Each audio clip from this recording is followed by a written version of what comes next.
Quero desejar a vocês a graça, a paz de Jesus. Muito obrigado, Pastor Elias, pelo convite. Pastor Elias sempre, desde que ele veio congregar aqui, veio pastorear aqui, ele sempre tem me convidado para vir aqui, mas meio difícil dar certo, né, pastor? Eu sou muito igreja local, sabe? Quando eu falo igreja local, é a igreja onde eu estou pastoreando. Eu sou muito mesmo. Aí eu saio também nas demandas da convenção, tal, enfim. E aí fica mais difícil de atender esses convites, pastor Elias. Mas deu certo hoje, né? Na agenda de Deus era hoje. Tá certo? Hoje era o dia. Tá? Então, não na nossa, mas na agenda de Deus, hoje seria o dia. E é sempre bom vir aqui, sempre bom estar aqui com vocês, né?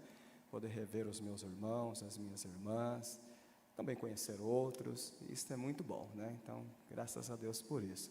Louvado seja o nome de Jesus. Bom, a gente vai meditar um pouquinho na palavra do Senhor e... o Osiel já falou aqui do texto bíblico, falou um pouquinho daquilo que vamos conversar nesta noite, tá certo? A respeito da palavra do Senhor nosso Deus. E então a gente vai voltar um pouco lá no Velho Testamento, A gente volta um pouquinho lá no Velho Testamento, na Bíblia que Jesus usava, tá certo? Vamos voltar lá na Bíblia que o Senhor Jesus usou, tá certo? E para a gente dar uma olhadinha naquilo que ela pode nos ensinar, porque eu creio que ela sempre tem ensinamentos para as nossas vidas. Então, naquilo que ela vai nos ensinar nesta noite, obviamente que tem muitas lições, mas a gente vê algumas delas. A palavra do Senhor, então, lá no primeiro livro dos Reis, no capítulo 17, ela começa dizendo que de um homem, e este homem é chamado Elias, conhecido como profeta Elias, tá? Ele tem esse chamado de Deus. E num certo dia, talvez um dia como qualquer outro, esses dias que a gente vive, que eu e você podemos viver, um dia desses, sabe, talvez um dia chuvoso como os nossos dias têm sido, ou talvez não. De repente, sabe, lá na corte real, onde estava o rei Acabe, sem qualquer tipo de aviso, sem qualquer tipo de anúncio, sem qualquer mensagem de WhatsApp, ou qualquer outra coisa do tipo, entra pelos palácios, pelos portões do palácio, este homem chamado Elias. Este homem vem, entra, passa os portões, não fala nada com ninguém, não conversa nada com quem está por ali, com qualquer soldado, com qualquer, funcionário, qualquer servo, tal, e ele vai direto ao rei. Ele tem uma mensagem para o rei. Existe uma mensagem que ele quer dar. E essa mensagem não é para qualquer pessoa, essa mensagem tem um destinatário certo, e esse destinatário era o rei Acabe. Elias não entra montado em um camelo. Camelo era como se fosse um carrão hoje, uma Ferrari, né? Não, Elias não entra assim. Elias não entra nem mesmo com um carro popular, que poderia ser um jeguinho. Não entra com nada disso. Elias entra caminhando. Talvez um pouco apressado, mas caminhando. É assim que ele entra. Elias também não vem com vestes pomposas, nada de grife. Seus pés não calçam Nike.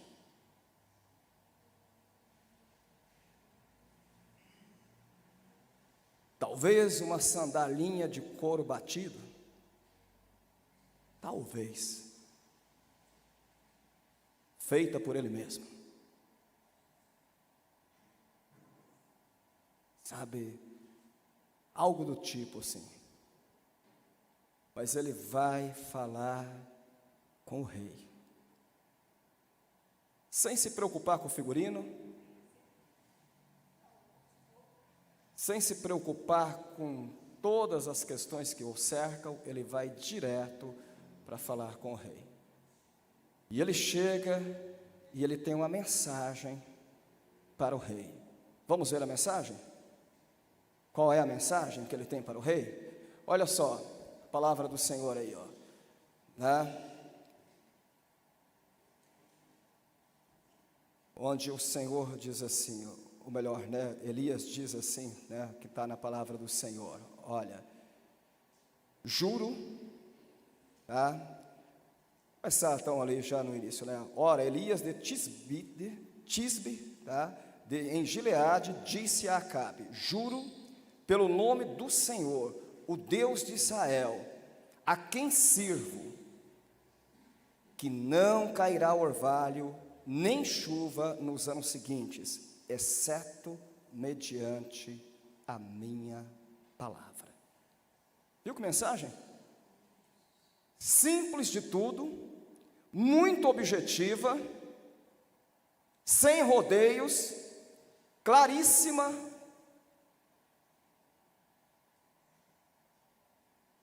Não vai chover, rei.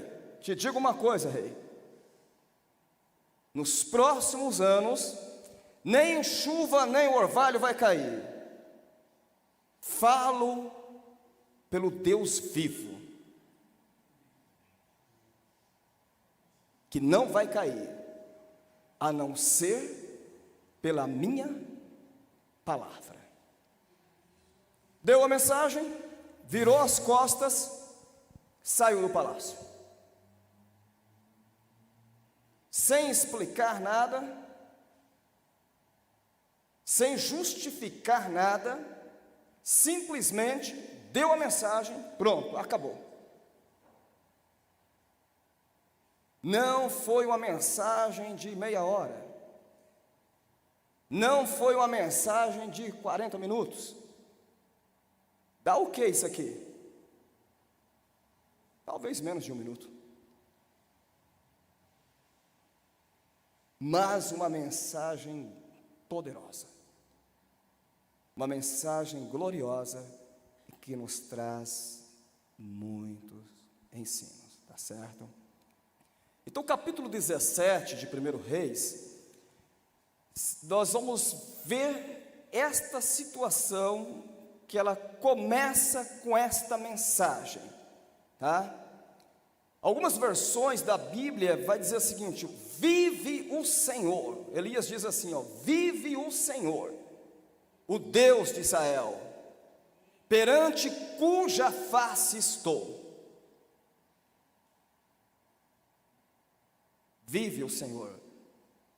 Isso é muito importante. Vive o Senhor, o Deus de Israel. Por que Elias fala dessa forma? Por que ele dá a mensagem com estas palavras? Por que não escolheu outras palavras? Por que não falou, sabe, de outra maneira? Cada palavra que Elias disse tem um significado importantíssimo, maravilhoso, extraordinário, tá? Principalmente no contexto ali. O Senhor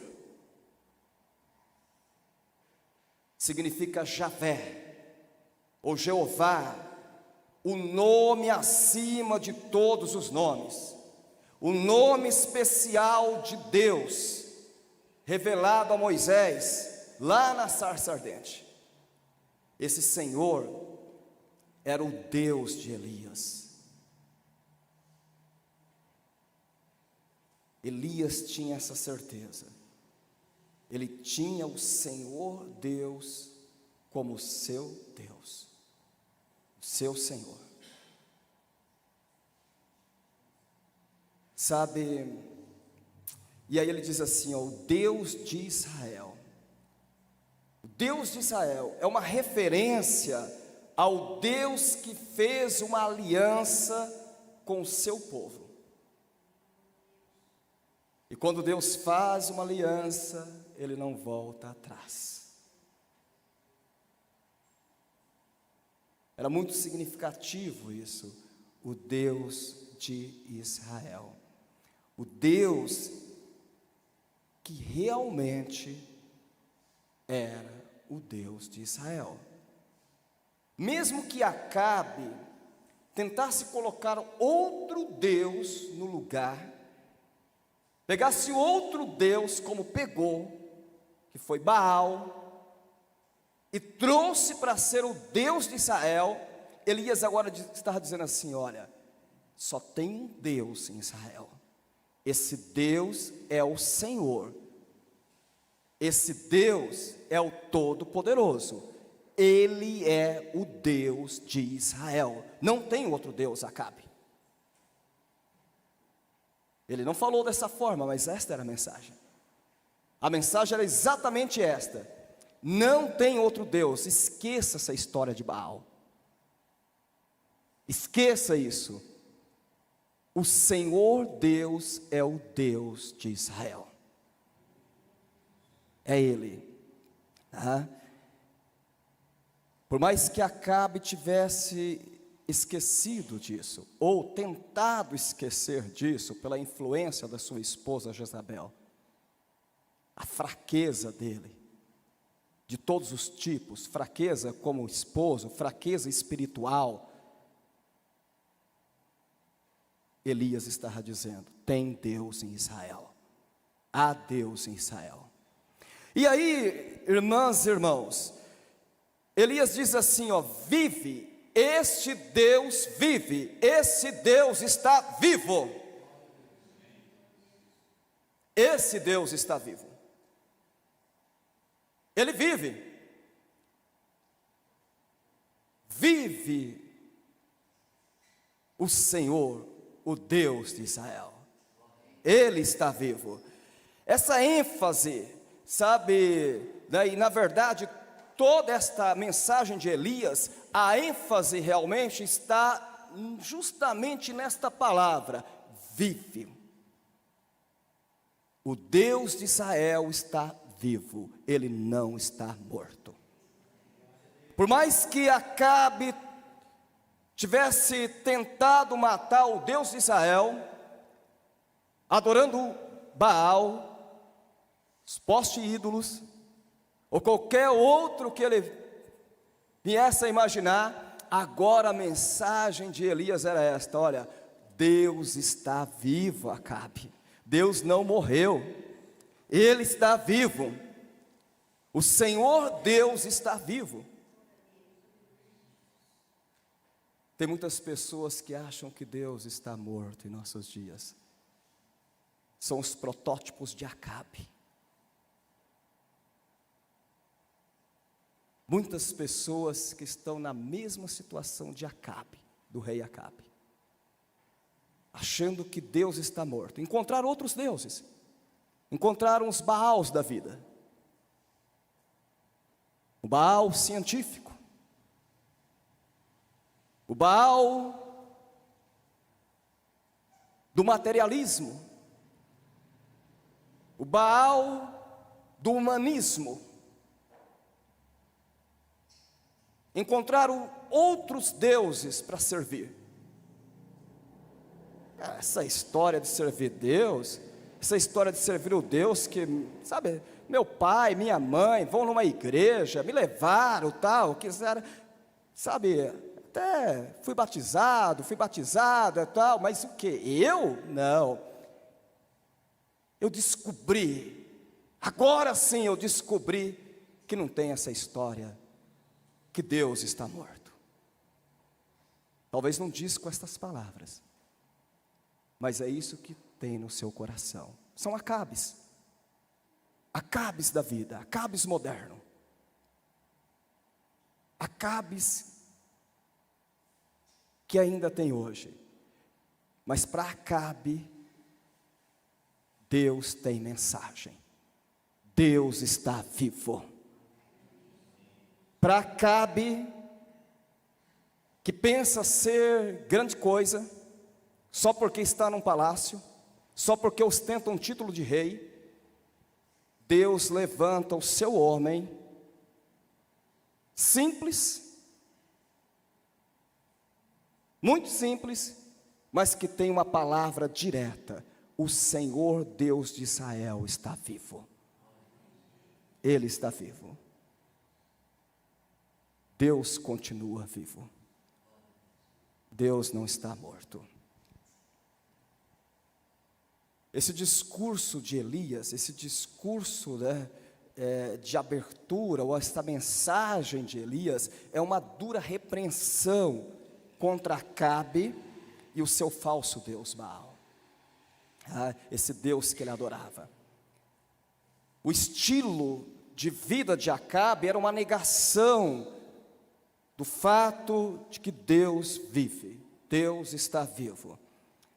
Quando Acabe considerou o pecado algo trivial, e quando confiou em seus próprios esquemas, e criou seus ídolos, ele estava negando a existência de Deus, negando o Senhor Deus Todo-Poderoso, o Deus que vive para sempre.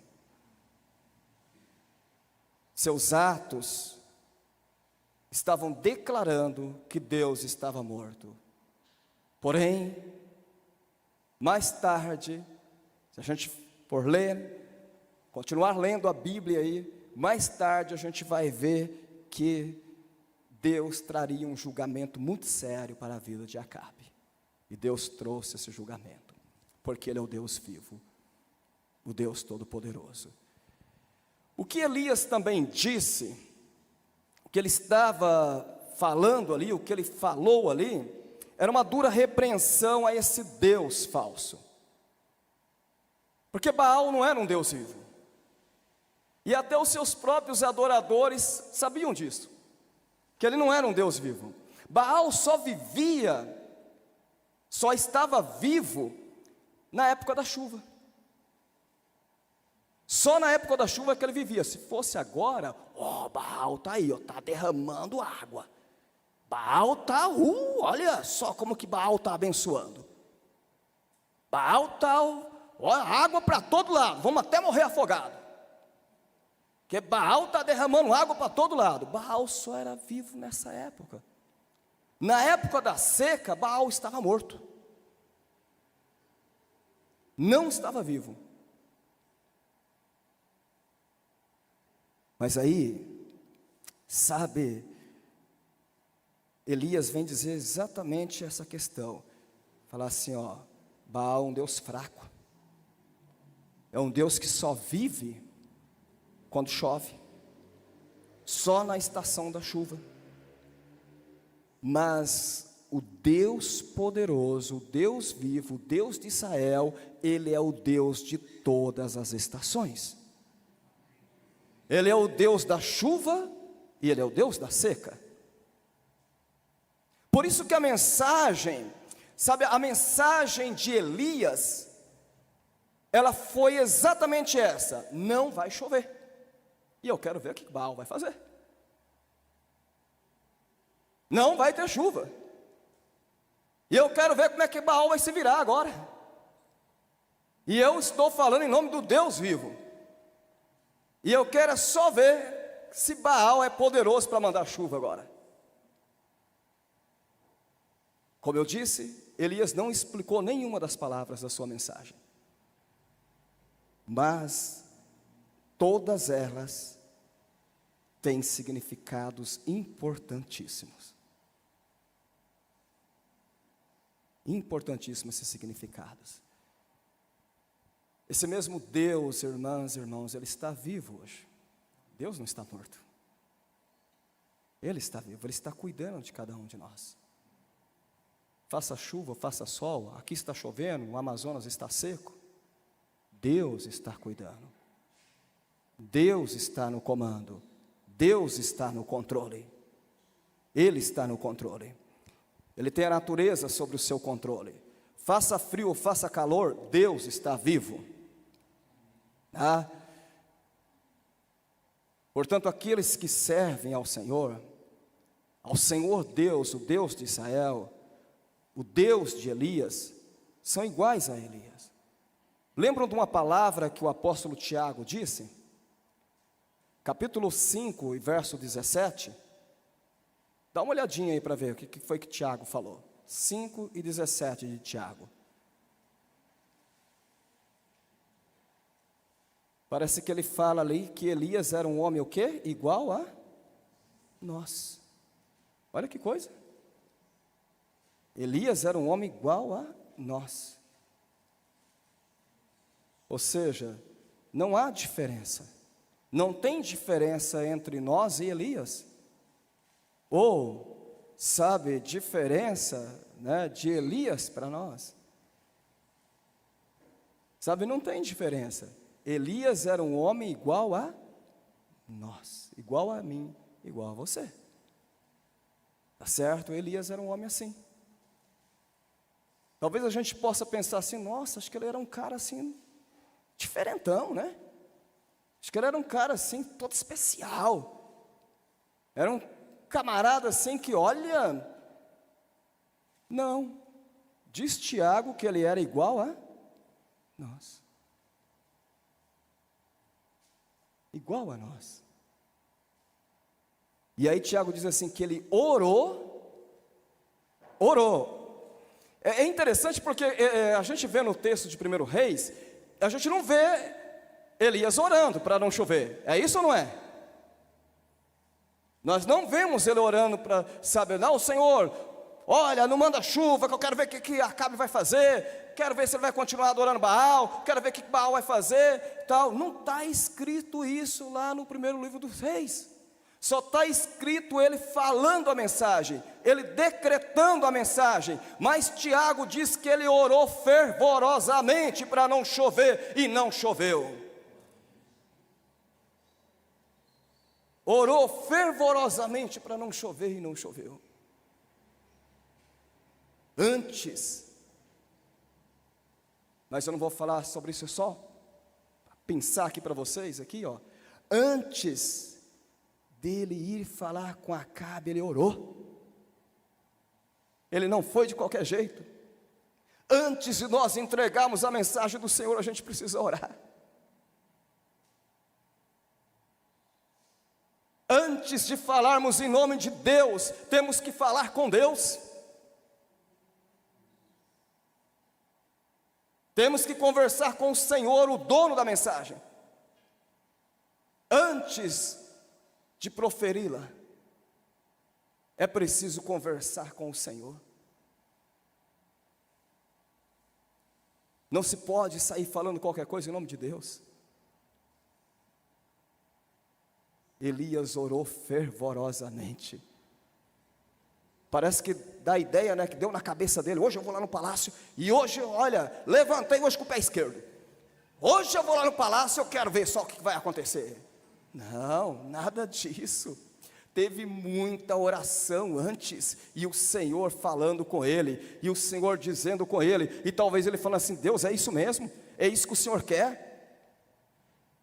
Vai ser isso mesmo, Senhor? E Deus dizendo, Elias. E aí, teve um dia que Elias levantou e Deus falou assim, é hoje, Elias. É hoje que você vai lá entregar a minha mensagem. E ele foi em nome de Deus. Amém? Ele conversava com o Senhor, porque Deus é vivo. Mas Tiago disse que ele era igual a gente. Tá certo?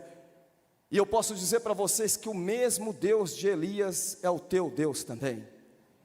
Amém? Esse Deus vivo que você pode falar com Ele, você pode conversar com Ele, você pode interagir com Ele. Esse Deus Todo-Poderoso O Deus vivo cumpre a sua palavra. Certamente Ele cumpriu a sua palavra, a palavra de juízo. Tão certo como vive o Deus de Israel, perante cuja face estou. Elias não estava só ali perante a face do rei. Ele está perante a face do Rei dos Reis. E olha como é interessante isso aqui. Porque ele não estava num templo como a gente está aqui. E a gente tem essa falsa ideia de que a gente só está na presença de Deus quando está no templo. Mas ele estava num palácio. E ele diz assim, ele não fala assim, estou perante a tua face, ó rei Acabe. Não, eu estou perante a face do meu Deus. Do meu Deus, perante cuja face estou. Nem orvalho, nem chuva haverá nestes anos, segundo a minha palavra. Na época de Elias, um desastre natural era coisa séria. Seca significava uma maldição, o castigo de Deus. O castigo do Senhor Deus, e isso estava até descrito na palavra do Senhor, está descrito na palavra do Senhor, Deuteronômio, capítulo 11, versos 16 e 17, Aí Deus vai falar sobre esse castigo. Se eles se desviassem, se o povo se desviasse para a idolatria, para servir outros deuses, Deus enviaria seca. Deus já havia advertido o povo também quanto a isso. Os israelitas confiavam no Deus da chuva. Por isso, o Deus vivo veio e decretou que não iria chover. Eu quero te dizer uma coisa nesta noite. Cuidado no que você confia. Cuidado. Coloque toda a tua confiança no Deus vivo, no Deus Todo-Poderoso. A vida dos israelitas virou de cabeça para baixo quando a seca chegou. E Baal não pôde ajudar. Baal não pôde fazer nada.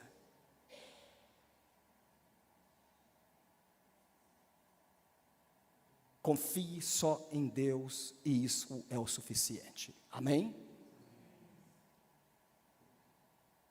Ponha toda a tua confiança no Senhor. Deus cumpriu com a sua palavra de juízo. E Ele faz isso. Quando Deus diz que vai fazer, Ele faz. Quando Deus diz que derrubará o orgulhoso, Ele derruba. Quando Deus diz que punirá o pecado, Ele vai fazer isso.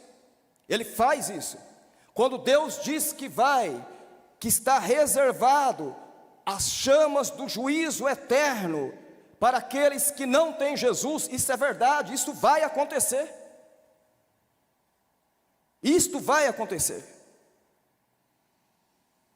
Tem muita gente interpretando a palavra do Senhor de forma romântica.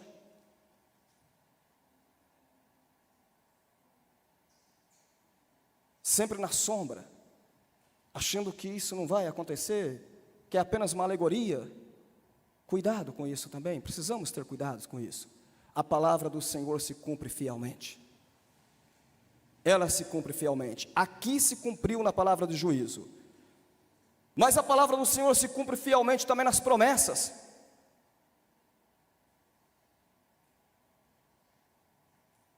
Ela também se cumpre fielmente nas promessas. E Deus faz isso com Elias. Depois o Senhor disse a Elias: vá para o lado do leste e se esconda junto ao córrego de Querite, perto do rio Jordão. Beba a água do córrego e coma o que os corvos lhe trouxerem, pois eu dei ordens a eles para trazerem alimentos a você. E Elias obedeceu. E ele foi lá para o ribeiro do Querite, e a palavra do Senhor nos diz que de manhã e de tarde os corvos chegavam para trazer alimento para Elias. E Elias bebia do ribeiro de Querite. Não duvide da palavra do Senhor. Se Deus disse que vai te sustentar, Ele te sustenta mesmo. Se Deus disse que vai cuidar de você, Ele cuida mesmo. E só Ele pode fazer isso, ninguém mais pode fazer. Só Ele pode fazer. A confiança de Elias estava em Deus.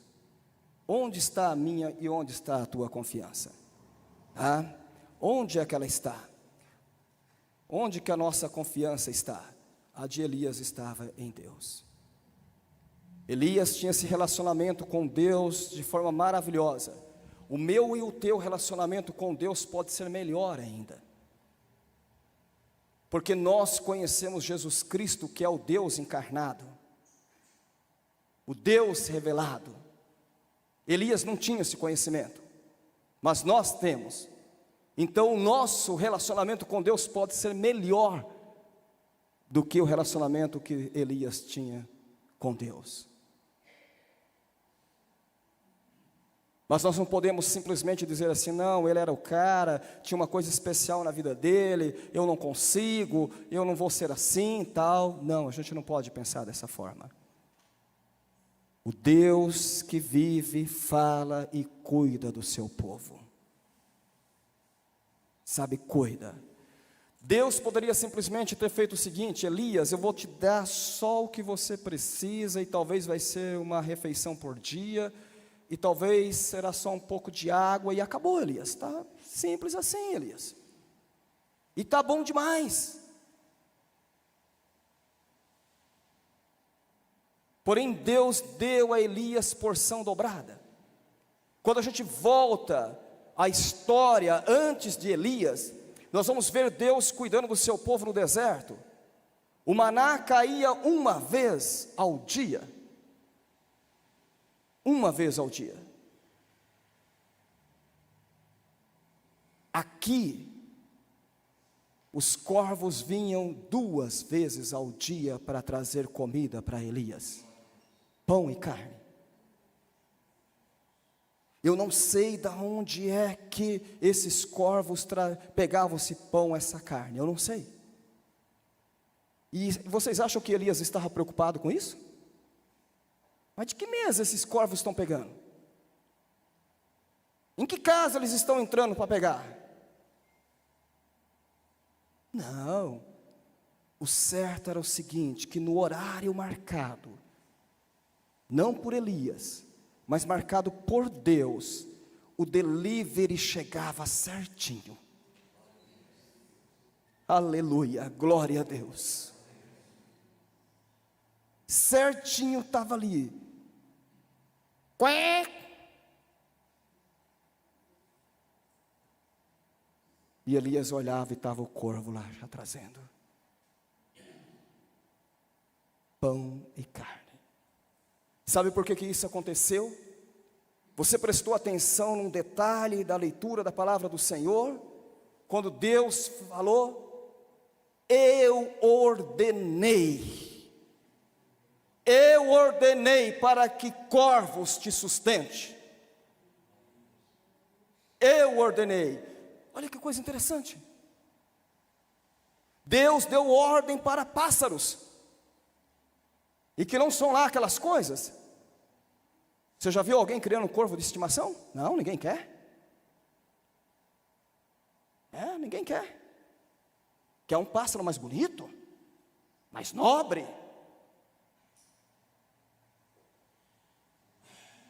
Mas Deus disse assim, eu ordenei, eu dei ordem para os corvos, e eles vão levar para você pão e carne. Talvez se fosse comigo, não sei com você, mas comigo eu ia dizer, Deus, está de brincadeira, né? Desde quando esses pássaros vão fazer isso?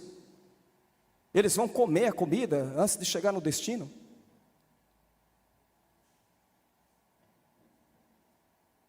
Mas enquanto Elias esteve ali, o delivery funcionou certinho, sem interrupção, porque Deus havia ordenado. Deus tinha ordenado. Deus ordenou. Quando o ribeiro secou,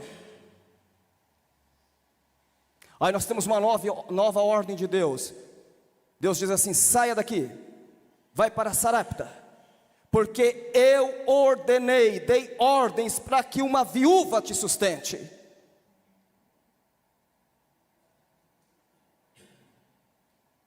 Esse é um tema para outro dia, mas olha só que interessante. Em nenhum momento a gente lê no primeiro livro dos reis, ou em qualquer outro, Deus chegando na casa da viúva, falando com a viúva, mas Deus ordenou a viúva que sustentasse Elias. Eu não sei como que foi que Deus usou para dar ordem a esta mulher, mas Ele fez isso. Você tem obedecido às ordens de Deus?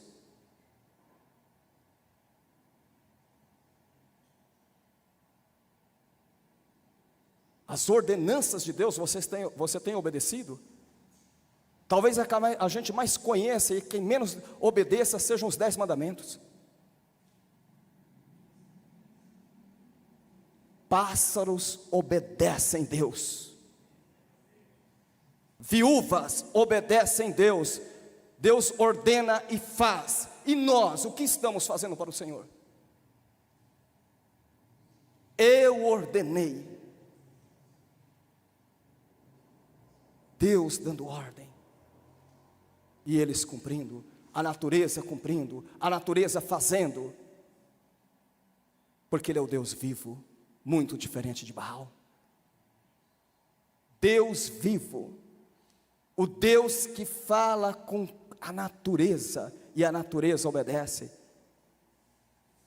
Foi isso que surpreendeu também os discípulos, no Novo Testamento, quando Jesus acalma a tempestade, fala: acalma a tempestade, Ele conversa com a tempestade, olha só que coisa, acalma a tempestade acalma, e aí eles ficam assim: quem é este?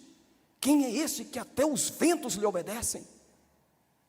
Este é o Deus vivo, o Senhor Todo-Poderoso, é Ele, e Ele está aqui, Ele é vivo, e você pode conversar com Ele, você pode falar com Ele, você pode interagir com Ele, e Ele vai fazer algo para você. Não se preocupe, não se preocupe, porque Deus pode ordenar corvos ainda hoje para te sustentar, viúvas para te sustentar. Não se preocupe, Ele é o Senhor que cuida da tua vida. Para finalizar, quero contar apenas uma experiência. O Senhor realmente me fez viver várias experiências na vida, e a gente tem vivido várias experiências com o Senhor, e tem algumas que a gente gosta mais, não sei se posso dizer isso, mas talvez algumas que marcam mais a vida da gente do que outras. Quando a gente veio aqui morar em Curitiba, a gente veio morar na casa do tio Daniel, da tia Valdete, da tia Dal. Eles acolheram a gente assim, de uma forma muito especial, muito legal. Coisa maravilhosa mesmo. Com certeza não vão ficar sem receber a recompensa de Deus por isso. E se não receberem aqui, vão receber na vida eterna.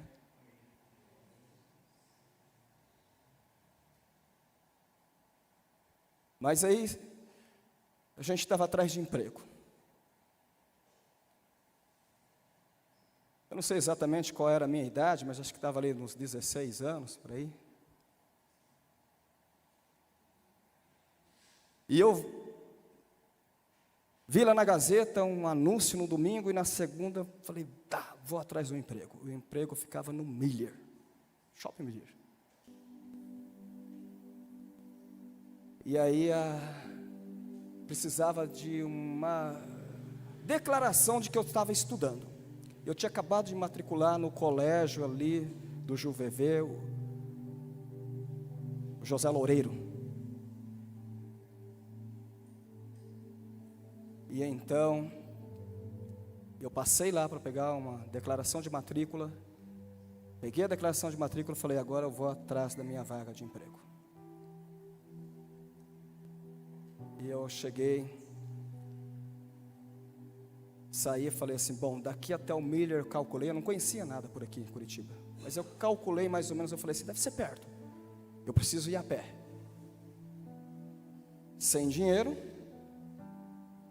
vale transporte curto,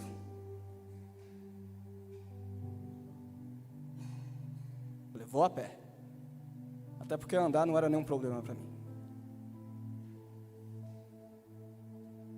Eu saí então do colégio e fui tal. Aí eu dei numa rua, que esta rua é Alberto Foloni. E Alberto Foloni, bem onde está construído hoje um mufato, acho que é o mufato que está construído na esquina, mas antes não tinha aquele mufato. Tinha um posto de gasolina do lado contrário do mufato.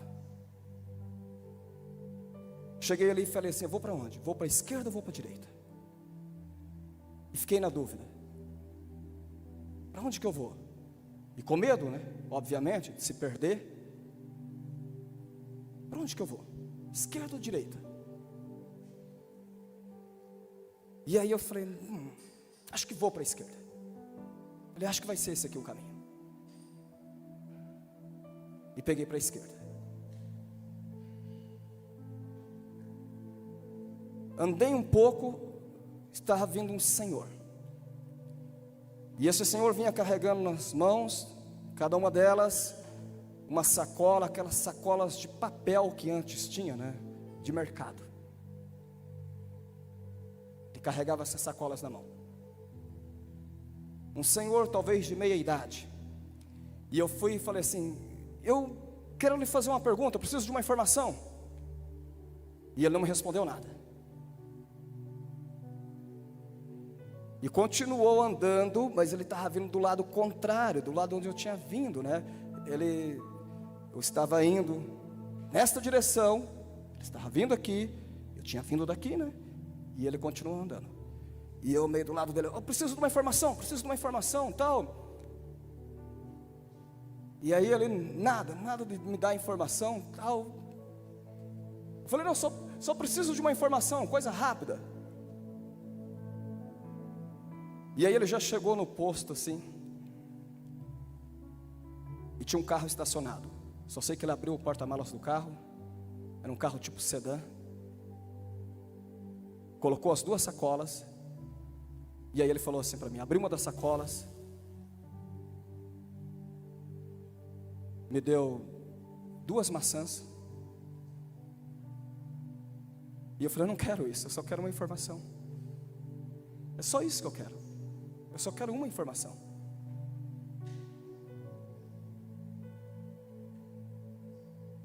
Aí ele falou, pega isso. Abriu uma carteira, me deu 2 vales refeição e me deu também 2 vales transporte.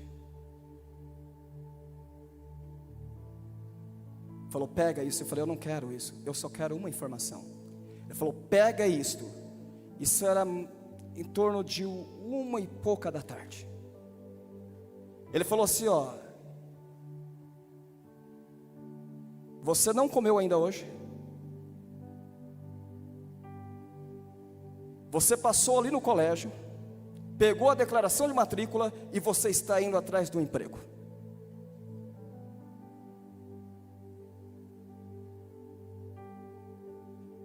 Falou assim, ó, vá naquele ponto, e me apontou o ponto de ônibus. O primeiro ônibus que passar, você vai pegar, e ele vai parar bem em frente ao Miller.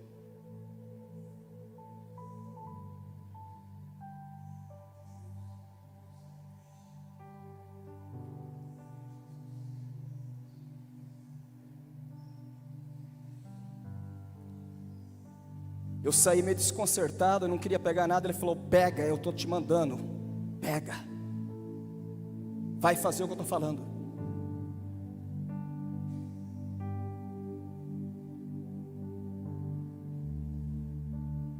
E eu saí assim, tal, andando meio até apressado, tal. Fui para atravessar a rua.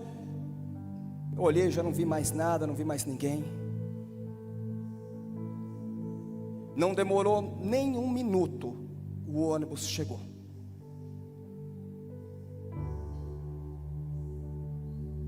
E ainda eu fui perguntar: esse ônibus para no Miller? E o motorista: sim, ele passa bem em frente, para bem em frente.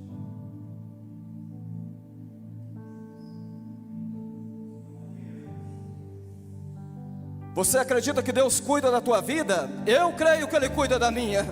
Aleluia. Eu creio nisso. Você acredita que existe um Deus vivo? Quando Tiago diz assim, ó, Elias era um homem igual a gente, ele está corretíssimo. Elias era um homem igual a gente. Mas a pergunta que fica é: você era igual a Elias? Você é igual a Elias? Elias falava com Deus, e por isso Deus falava com Elias, e Deus fazia algo na vida de Elias.